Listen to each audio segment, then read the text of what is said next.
Baik, kita akan berlanjut ke narasumber yang kedua dari Ciliwung Institute. Telah hadir di tengah-tengah kita Bapak Sudirman Asun.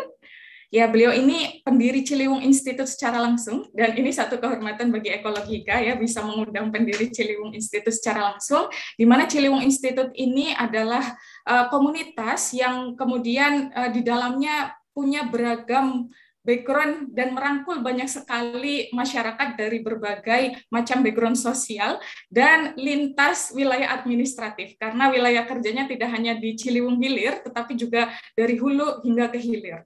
Nah, Pak Sudirman Asun ini telah aktif sebagai relawan di Ciliwung sejak tahun 2010 dan beliau mendirikan Ciliwung Institute sejak tahun 2011. Beliau juga berpengalaman sebagai Marketing and Communication Manager di kedai Jatam dari tahun 2017 hingga 2019, dan saat ini juga sedang menekuni sebagai beekeeper petani madu Klanceng di Ciliwung yang dilakukan sejak tahun 2020. Baik, saya berikan kesempatan langsung kepada Bapak Sudirman Asun untuk mempresentasikan materinya selama 30 menit. Saya persilahkan Bapak.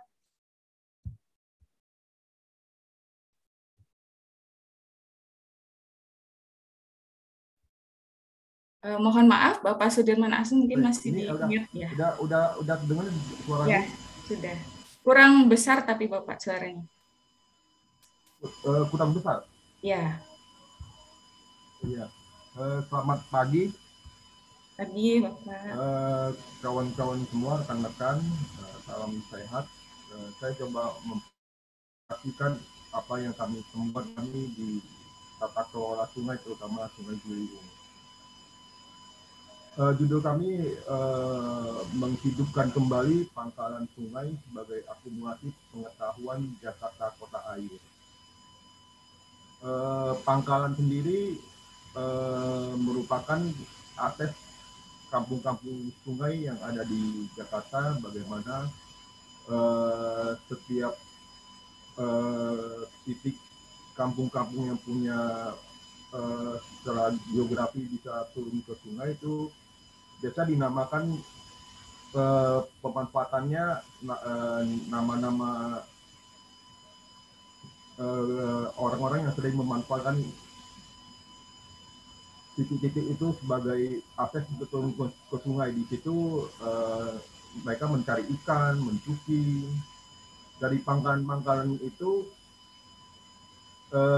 kita banyak cerita bagaimana dulu Sungai Ciliwung itu sewaktu masuk bulan Ramadan, warga mencuci perabot mereka menyambut bulan suci Ramadan. Kurang afdol kalau semua perabot untuk memasak di bulan Ramadan itu sebelum dipakai di bulan Ramadan sebelum dicuci di Sungai Ciliwung. Kemudian dari pangkalan itu juga kita mendapat cerita bagaimana anak-anak kampung-kampung sungai itu mau untuk bisa belajar berenang itu, supaya cepat bisa belajar berenang, memakan udang mentah. Terus ada cerita tentang buaya putih dan sebagainya, kokol-kokol, semua berkembang di situ.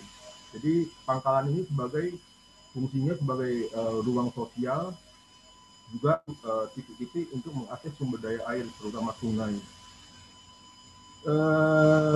Mungkin itu pendahuluannya.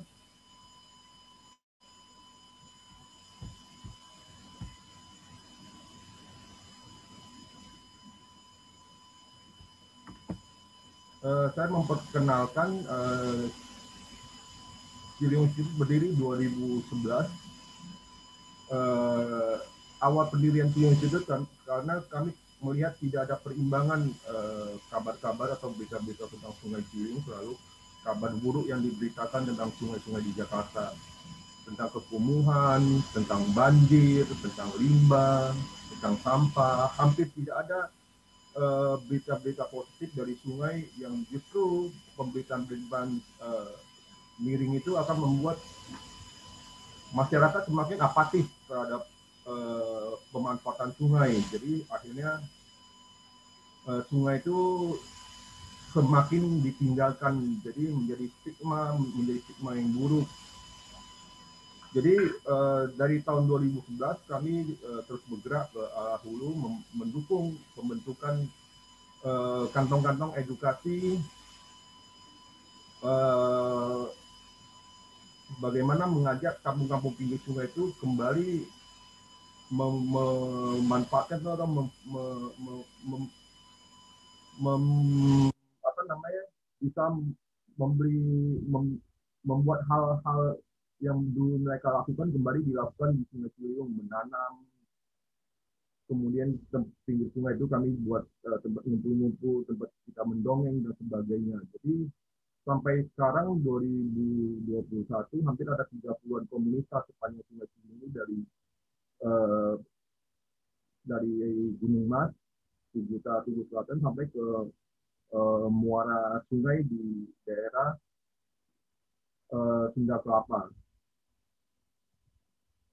Jadi cita-cita kami bagaimana sungai ini menjadi laboratorium besar, menjadi aset kota Jakarta, menjadi satu taman besar. Kalau di New York itu ada apa namanya, Central Park. Bagaimana satu taman besar yang menjadi paru-paru kota New York, tapi kita di Jakarta punya 13 sungai dan sempadan sungainya itu merupakan ruang terbuka hijau yang merupakan paru-paru kota. Kemudian sumber daya air begitu beruntungnya Jakarta itu punya sumber air permukaan yang begitu banyak, tapi hampir sangat sedikit yang bisa difungsikan untuk kemenuhan air bersih Jakarta. Kita tahu ini itu menjadi salah satu penyebab Jakarta semakin pusing, semakin permukaan Jakarta semakin turun karena ekspatriat tanah. Dalam presentasi ini, bagaimana saya menyajikan fakta yang kami temukan di lapangan tentang posisi strategis badan sungai. Bagaimana secara ekologi sungai ini adalah terdiri dari palung sungai, kemudian kanan kirinya sempadan. Palung sungai ini adalah satu cekungan yang memang secara normal rata-rata tempat air mengalir. Kemudian sempadan sungainya kanan kiri yang temporary, ketika musim hujan sungai meluap, kemudian akan mengisi di kanan kiri sempadan sungai itu. Dan ini palung sungai dan sempadan sungai ini bukan daerah penguasaan sungai, haknya sungai. Kalau kami di kampung-kampung sungai itu mengatakan bahwa sempadan sungai itu haknya sungai. Kalau yang masih memegang teguh nilai-nilai lama itu hampir tidak mau sama sekali membangun bangunan permanen di atas sempadan sungai. Kemudian itu pemanfaatannya untuk berkebun, untuk menanam, dan sebagainya. Nah, saya tertarik bagaimana Indonesia sebagai kawasan cincin api, begitu banyak gunung, akan juga secara kontur geografi itu banyak gunung, pasti banyak sungai, kemudian tanah aluvial. Bagaimana dulu sungai ini sebagai transportasi, sungai menjadi berdirinya peradaban. Saya tertarik ketika saya berada di Kongres Sungai ketiga di Banjarmasin, bagaimana wali kota Banjarmasin itu memberi statement pada pemerintah pusat, dalam hal ini perwakilan Kementerian PU, bahwa kota Banjarmasin itu umurnya hampir 400-500 tahun, umur kota Banjarmasin, dan lebih dari tua dari itu ya nenek moyang kami tinggal di pinggir sungai. Bukan hanya tinggal di pinggir sungai, bahkan kami tinggal di atas sungai. Ada model-model sungai yang dari kayu ulin yang fungsinya buat pelampung ketika sungai pasang, ikut pasang, kemudian ketika sungai surut, rumah itu ikut surut. Kemudian juga fungsi strategi sungai itu sebagai ekonomi, pasar, lalu lintas, dan sebagainya, dan pemanfaatannya masih sampai sekarang ini. Tentu saya akan mempertanyakan bagaimana bahwa bagian sungai-sungai strategis, hampir semua sungai-sungai strategis nasional itu ada 500 sungai di Indonesia itu, hampir semua itu tata kelolanya oleh Kementerian Pusat, dalam hal ini Balai Besar Wilayah Sungai Ciliwung Sukadade, Balai Besar Wilayah Sungai. Tentu ini bahwa mereka orang-orang engineering, semua perspektif mereka masih perspektif lama, bagaimana perspektif pengairan, bahwa sungai ini hanya drainase air kotor, bagaimana air ini harus sepatutnya dibuang ke laut, dan kanan kiri sempadan sungai itu tidak boleh ada hal-hal yang menghalangi aliran sungai ini, menghambat aliran sungai untuk ke laut.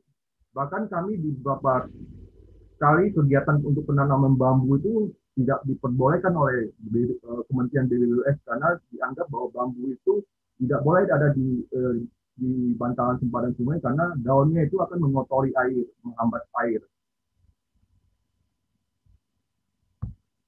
Ini tentu kita akan menanyakan kembali perspektif kekumuhan itu sendiri. Bagaimana kampung-kampung sungai itu dianggap kumuh, dianggap miskin, dianggap ketinggalan, bahkan penggusuran yang dilakukan di Kampung Pulau Bukit Duri yang mereka dituduh sebagai penyebab banjir. Hal ini tentu tidak benar, bahwa banjir yang terjadi di Sungai Ciliwung itu karena memang koefisien runoff dasnya Sungai Ciliwung terlalu besar, terutama kita lihat indikatornya di Katulampa, di Bendung Katulampa itu cuma hanya siaga 2, siaga 3 itu Jakarta sudah siap banjir. Itu kita harus jujur bahwa mereka bukan hal penyebab banjir. Mungkin mereka ada melakukan penyempitan di pinggir sungai, mengakibatkan bottleneck air botol yang menghambat aja. Tapi kita harus jernih melihat sumber persoalan banjir ini karena soal tata ruang. Foto yang tadi ini ada seniman yang bagaimana saya pungut di media sosial, bagaimana dia begitu detail membuat miniatur rumah di sempadan sungai, begitu detail, dan ini semua viral dan banyak dikagumi orang. Jadi saya mau pertanyakan lagi, apakah rumah-rumah di kampung pinggir sungai ini hal perspektif berbeda ya, bahwa ini bisa menjadi hal yang menarik disebabkan nilai budaya ketika itu ditata dengan baik dan bukan digusur, tapi dikasih kesempatan untuk membangun sesuai apa yang ideal. Nah, ini ada penampakan Kampung Pulau Bukit Duri sudah tidak ada, ini sudah digusur. Ini anak-anak bagaimana masih kanan kiri sungainya masih ada pohon loa yang memang memperkuat bantaran sungai. Kemudian yang sebelah kanan ini bangunan Bukit Duri, Sanggar Ciliwung Pak Sandiawan yang digusur oleh BBWS dengan alasan pengendalian banjir. Bagaimana kampung-kampung sungai ini berelasi dengan sungai itu sendiri? Bagaimana mereka membangun mitigasi bencana, early warning system dan sebagainya. Bagaimana mereka membuat satu adaptasi berinteraksi dengan sungai itu sudah mereka lakukan. Ini gambar oleh karya Dwi UB Wicaksono Surya Sumirat di Jakarta Biennale 2017 di pameran. Dia menggambarkan ada pemuda menunjuk di Bukit Duri ini ada tentang folklore mitos tentang buaya putih. Yang sebelah kiri itu ada di Sungai Putih itu buaya putih. Di Kampung Pulau Bukit Duri sendiri ada folklore kepercayaan bagaimana ketika ada penampakan buaya putih itu akan ada banjir besar, ada penanda dari alam bahwa akan ada banjir besar yang terjadi yang biasa kita umum disebut awam sebut banjir 5 tahunan. Jadi sebenarnya di luar bahwa itu cerita folklore atau cerita mitos, bahwa warga itu membangun alarm kesiagaan mereka terhadap sungai itu sendiri. Mereka membangun pengetahuan bagaimana mereka membangun kemawasan diri mitigasi bencana terhadap sungai itu sendiri. Kemudian di jalan di dalam pemukiman itu juga di tiang listrik itu difungsikan penggaris air. Bagaimana mereka melakukan pencatatan ketinggian air setiap tahun air masuk ke kampung mereka. Kita lihat ada batas sampai merah itu 2 cm. Kemudian di kampung-kampung sungai, di kampung-kampung pinggir sungai itu misalnya di Kampung Pulau sendiri juga ada jalur-jalur evakuasi. Jadi ketika Sungai Ciliwung meluap, mereka sudah tahu jalur-jalur evakuasi melewati mana, itu juga ada di gambar kita bisa lihat bagaimana ada tali-tali yang diikat di tiang listrik itu sebagai pegangan ketika banjir datang untuk pengamanan tidak terbawa air ataupun supaya membantu mereka berenang keluar. Kemudian mereka membangun memori pencatatan pengetahuan terhadap ketinggian air. Kita lihat sendiri, ini ada ketinggian garis air itu 2007, 11 mili. Mereka ada memberi tanda di tembok-tembok, termasuk di dalam rumah-rumah itu, mereka membangun sendiri pencatatan pengetahuan tentang dinamika geliat sungai itu sendiri. Sebelah kanan itu ada penanda banjir 2014. Kemudian secara aktif juga dari RT RW dan bahkan dari musola masjid ada peringatan dini titik ketinggian air Katulampa, Bendung Katulampa sekian sentimeter, jembatan Panus Depok sekian sentimeter, Manggarai sentimeter. Kemudian juga ada lampu yang memberi peringatan ketika banjir akan datang. Misalnya dari Katulampa jam sekian akan nyampe ke kampung mereka jam berapa. Dan ini juga misalnya sebelah kiri bagaimana mereka ada tempat-tempat untuk mengalokasikan barang-barang mereka supaya tidak terendam banjir. Misalnya di lantai 2 ataupun rak-rak yang memang dia fungsinya untuk memindahkan barang berharga mereka supaya aman dari ketinggian air. Kemudian gambar sebelah kanan itu juga colokan listrik itu, instalasi listrik mereka bangun pada ketinggian tertentu yang cukup aman sebelum pemadaman dari PLN, bahwa mereka ya banyak kejadian juga masyarakat itu PLN tidak sigap mematikan listrik, juga menimbulkan semakin tinggi aktual listriknya itu akan semakin aman. Saya memperkenalkan bahwa luapan sungai itu merupakan hal yang alami. Ini berhubungan dengan luasan das, catchment areanya, kemudian pH-nya, ketupan hutannya, resapan airnya, yang ini akan mempengaruhi kestabilan debit sungai. Semakin bagus tutupannya ruang terbuka hingga suatu das, catchment area, itu akan membuat sungai debit ini semakin stabil. Ketika kemarau tidak begitu kekeringan, ketika hujan meluapnya tidak besar karena sebagian air hujan itu diserap. Kemudian yang tidak terserap itu baru di aliran sungai. Kemudian bagaimana secara ekologi itu sempadan sungai itu juga berfungsi untuk menangkap sedimen, lumpur-lumpur yang dibawa dari hulu. Jadi banjir itu juga membawa lumpur-lumpur yang kemudian sempadan sungai itu akan selain fungsinya untuk retensi tempat parkir air, jadi fungsi sempadan sungai ini juga sebagai wilayah bagaimana air sungai ini mengintimi daratan. Jadi ada waktu berkala air ini akan menggenangi sempadan, kemudian memberi kesuburan, memberi resapan air, mengisi sumur-sumur warga dan sebagainya. Begitu penting fungsi sempadan sungai itu juga sebagai ekosistem pasang surut yang kita namain ekosistem riparian. Ini kita lihat bagaimana sempadan sungai itu begitu signifikan memberi ruang untuk retensi parkir air ketika sungai meluap.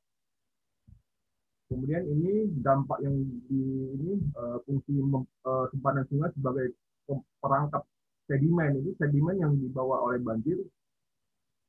Ini tentu membantu banyak sedimen yang dibawa sungai ini ketika ada sempadan itu mengurangi pendangkalan, bahwa sempadan sungai ini membantu membantu lumpur ini tidak hanya menjadi tanggungan parung sungai yang mengakibatkan daerah alirannya itu semakin dangkal. Jadi ini kita lihat setiap banjir, misalnya Ciliwung itu yang dibawa itu akan tinggi lutut orang dewasa.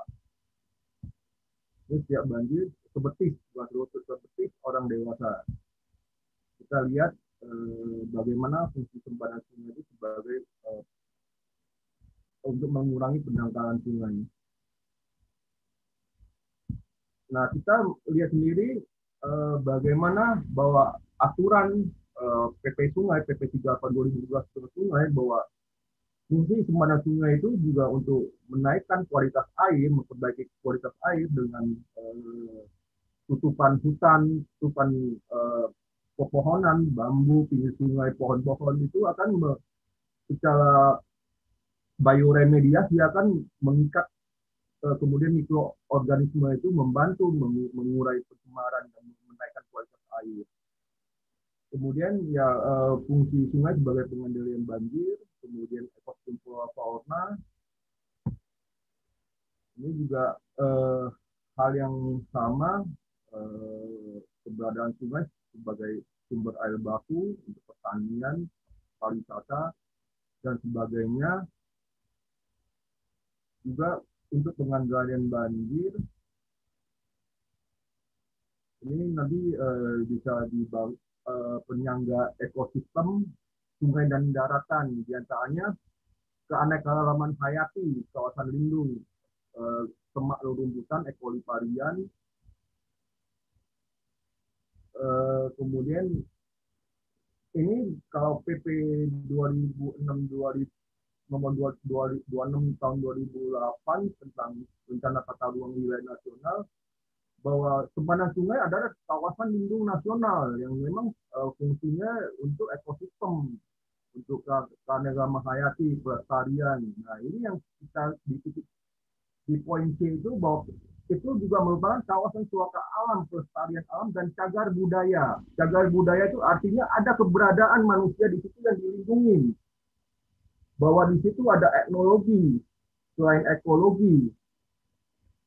Nah, ini tentu kita harus melihat lagi hal aplikasi teknis yang dilakukan untuk pengendalian banjir Jakarta, apa yang dilakukan oleh Kementerian PU. Nah, ini kita lihat sendiri, Ciliwung oleh KLHK dibagi beberapa segmen. Segmen 1 yang paling bawah itu sisi selatan, paling selatan itu Gunung Pangrango, dan Katulampa di antara batas segmen 1 dengan segmen 2. Jadi selama ini indikator yang kita pakai ini cuma beban satu segmen, satu bagian kecil, yaitu cuma Kabupaten Bogor, kawasan puncak. Tentu itu tidak relevan dengan berapa besar beban run-off sungai. Ada segmen 2 Kota Bogor, kemudian ada segmen 3 Kabupaten Bogor lagi, Cibinong, Bojonggede, kemudian segmen 4 Depok yang warna kuning, kemudian segmen 5 Jakarta, sisi selatan Jakarta. Nah, ini yang kami persoalkan, pengendalian banjir ini membangun infrastruktur masif yang dinamai normalisasi sungai, membuat beton sungai di kanan kiri, mempercepat alirannya itu sampai mengancam daerah hilir. Di daerah segmen 6 akan berhubungan dengan pasang air laut. Nanti di step selanjutnya saya akan melihat bahwa begitu berbahaya abnormalisasi sungai ini bagi sisi utara, sisi pesisir Jakarta yang harus berhadapan dengan air laut.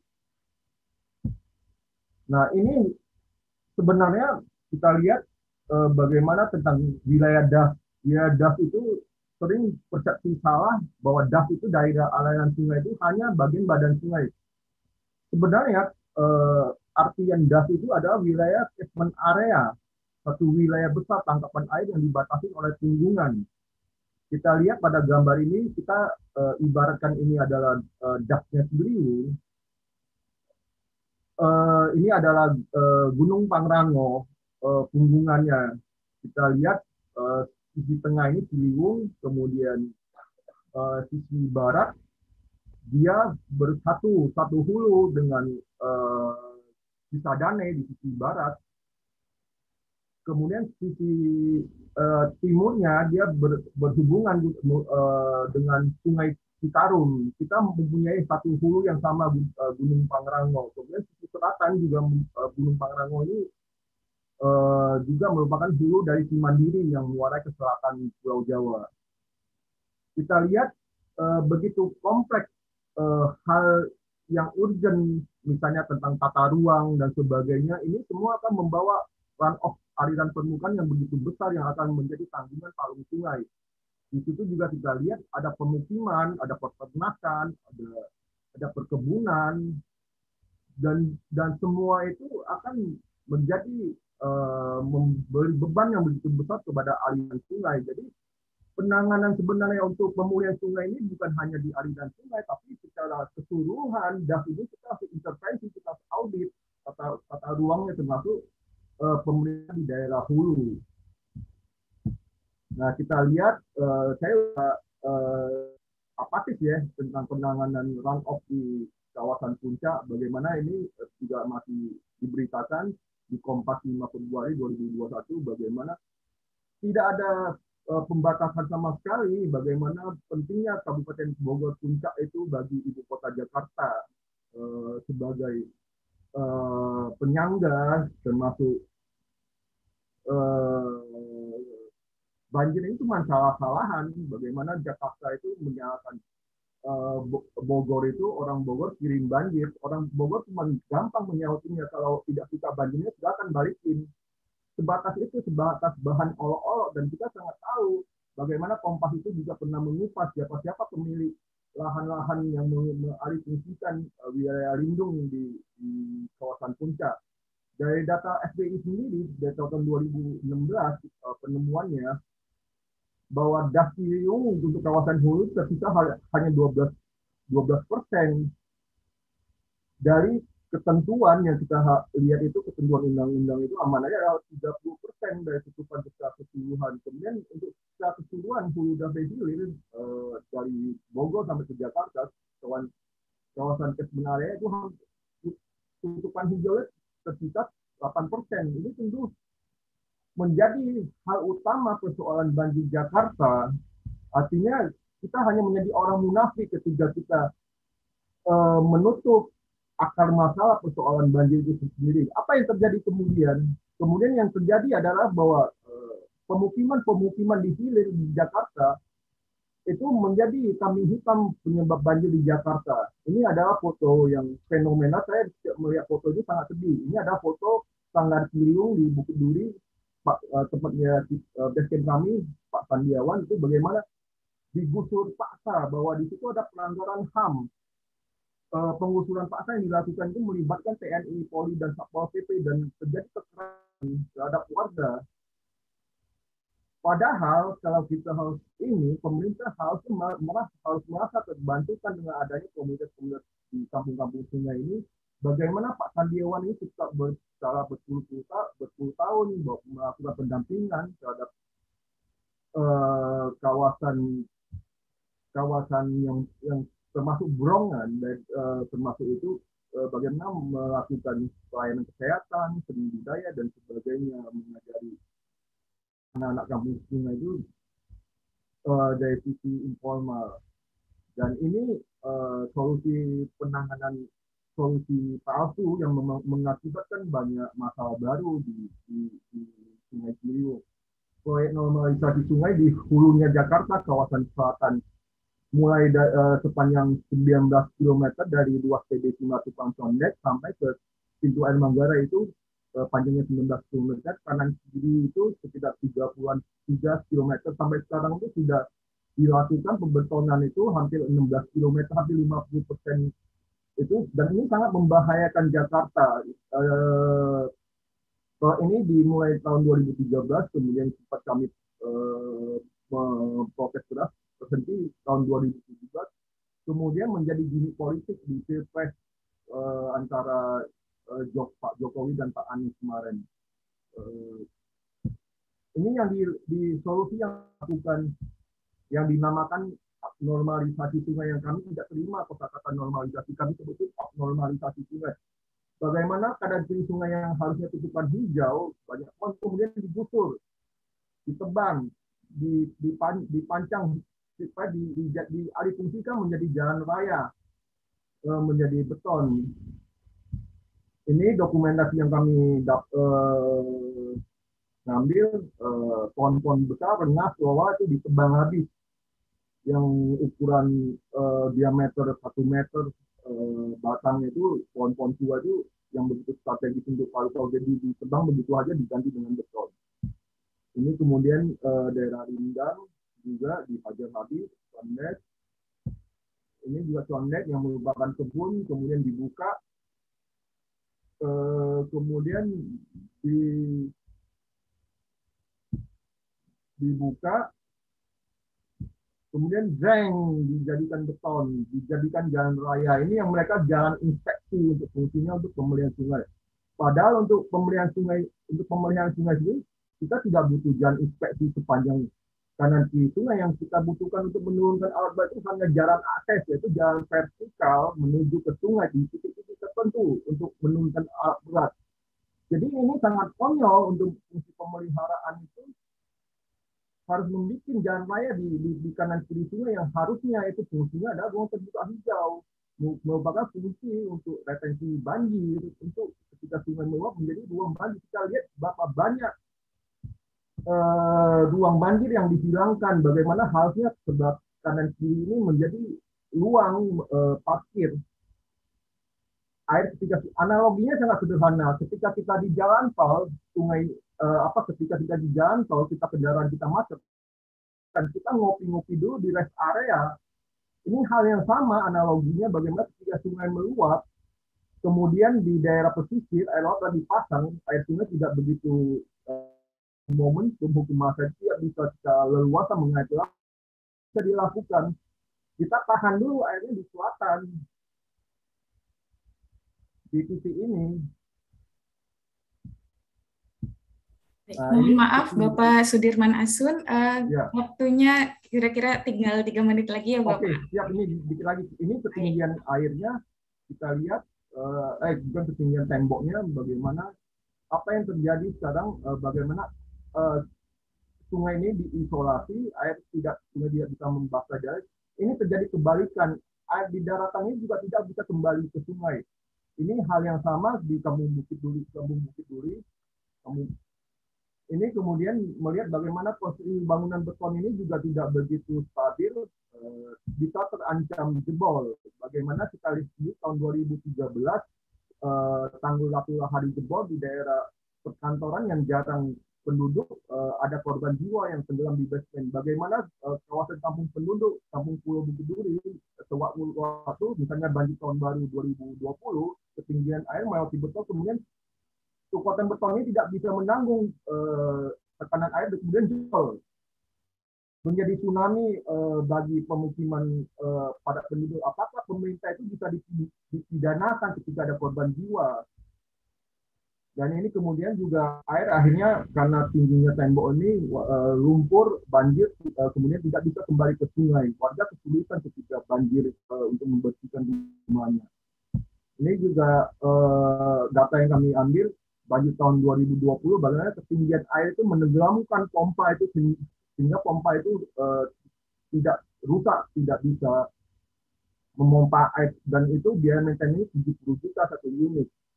Kemudian apa yang terjadi selanjutnya? Pendangkalan semakin akut. Kita lihat setelah normalisasi itu sungai semakin dangkal karena daya dorongnya hilang. Nah ini bagaimana sisi selatan Jakarta ini, proyek ini 19 km dari Simatupang, ini kami tolak karena ini membahayakan masa depan Jakarta. Ini kemudian juga akibat dari normalisasi itu laju air semakin cepat sehingga akumulasi akan sebagai membahayakan wilayah sendiri. Kemudian ini yang kami gambarkan bagaimana proyek normalisasi sungai ini membahayakan Jakarta. Gambar titik 1 ini adalah wilayah proyek dari sisi selatan dari Simatupang sampai ke pintu air Manggarai, bagaimana bahwa di situ elevasi kemiringan masih besar. Ketika dibangun beton itu akan menjadi perosotan air. Air semakin deras, semakin cepat. Sisi 2 itu tanah permukaan Jakarta itu semakin turun karena tidak lagi dibasahi, semakin kering, ibaratnya spons. Kemudian ada ekstraksi air tanah, ada bangunan-bangunan. Kemudian gambar ketiga itu adalah ancaman pasang air laut yang memang kita lihat sendiri, rob itu artinya air sungai ini tidak bisa keluar secara normal ketika terjadi backwater.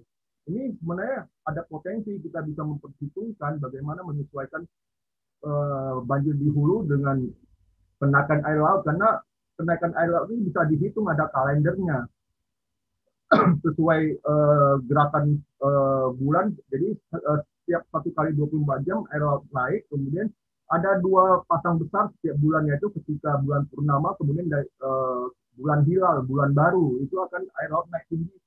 Harusnya kita bisa mitigasi bencana di situ, bagaimana mengatur pengendalian banjir di hulu, kemudian bagaimana ada waduk-waduk itu yang untuk menampungnya dikosongkan terlebih dahulu.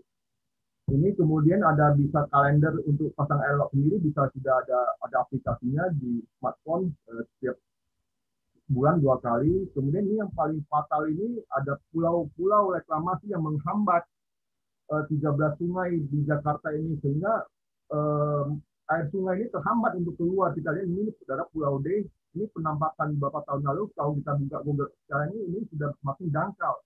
Lumpur-lumpur yang harusnya keluar ke laut ini tertahan oleh Pulau D ini. Artinya akan menjadi ke depan ini air ini akan membanjiri daratan. Kita mendukung terus normalisasi sungai yang diwacanakan Pemda Pemprov DKI.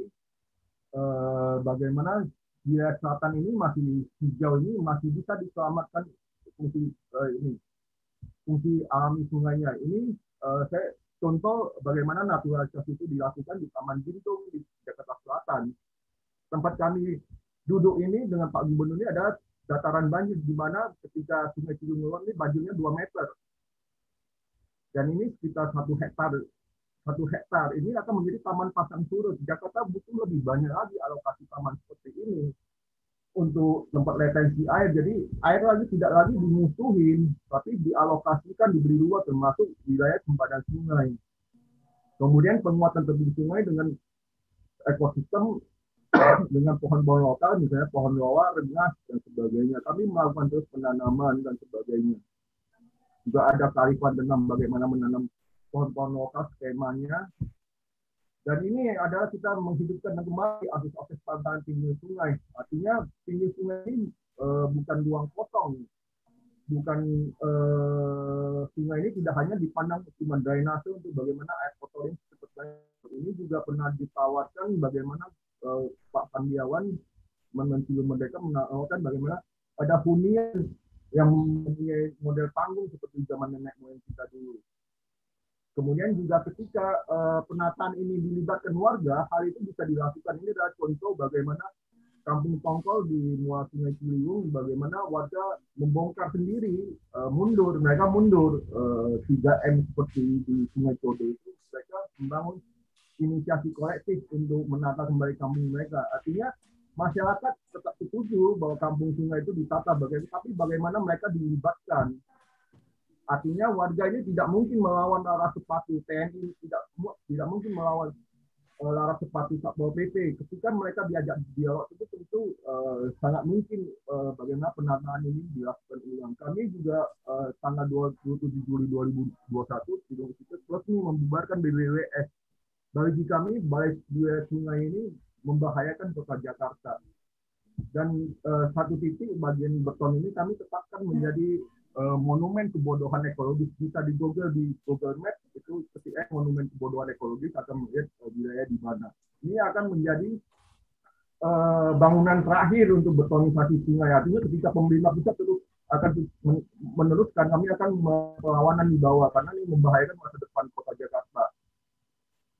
Dan ini rekomendasi kami bahwa otoritas pengelola sungai itu harus dilimpahkan kepada pemerintah daerah beserta payung hukumnya. Kemudian audit tata ruang berbasis justice area, akar persoalan. Kemudian Jakarta sebagai pemerintah daerah tidak bisa mengatur berapa banyak air yang turun dari hulu. Yang bisa dilakukan adalah mengalokasikan wilayah-wilayah yang diadaptasi sebagai ruang pasang surut parkir air.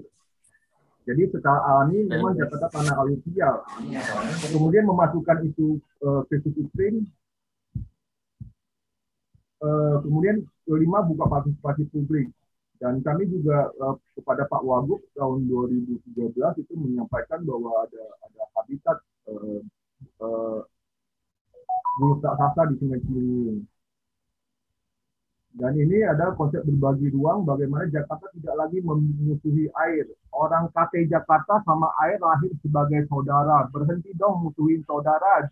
Jangan durhaka. Sediakan mata tempat sementara saudara kita mampir. Kata Nek Iyang Mualimin, perempuan kampung Tanjung Duren, jembatan Tanjung Duren.